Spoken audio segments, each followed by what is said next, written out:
কেউ যদি মনে করে ঢাকা জিতে গেছি ইউনিভার্সিটিতে, আর জিতছে তো কি করে, এটা বাংলাদেশের মানুষ জানে।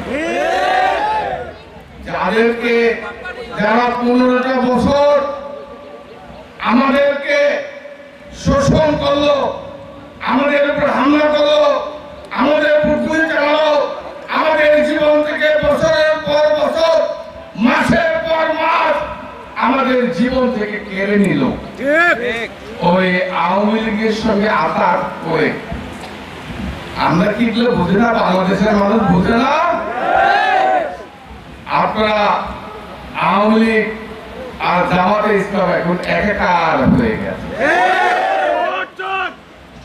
বিএনপি কে ঠেকাইতে হবে, বিএনপি কে ঠেকাইতে হবে। এই জন্য ঢাকা বিশ্ববিদ্যালয় আতাত করে আজকে ষড়যন্ত্র এবং চক্রান্ত করে তারা ভেবেছে ঢাকা বিশ্ববিদ্যালয় জিতলে বলে সারা দেশে এর মাধ্যমে তাদের বিচার যেন হয়, এটাই আমরা চাবো। এই রাস্তাটা করে দিবেন।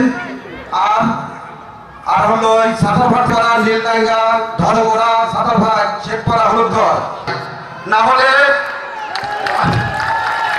একটা কামের জন্য খুব উপকৃত হবো ভাই। আপনারা কি চান না?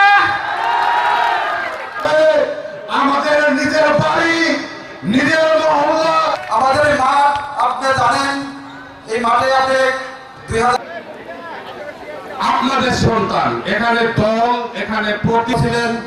গোরস্থানে যা ব্রিজ নাই, ওখানে খোঁজের খুব কষ্ট হয়। ওই হলুদঘর এবং শেখপাড়া গ্রাম কর্তৃক আয়োজিত দূর করতে পারি এবং আমাদের মাঝে অনেক ভুল ভ্রান্তি ত্রুটি হয়ে যেতে পারে।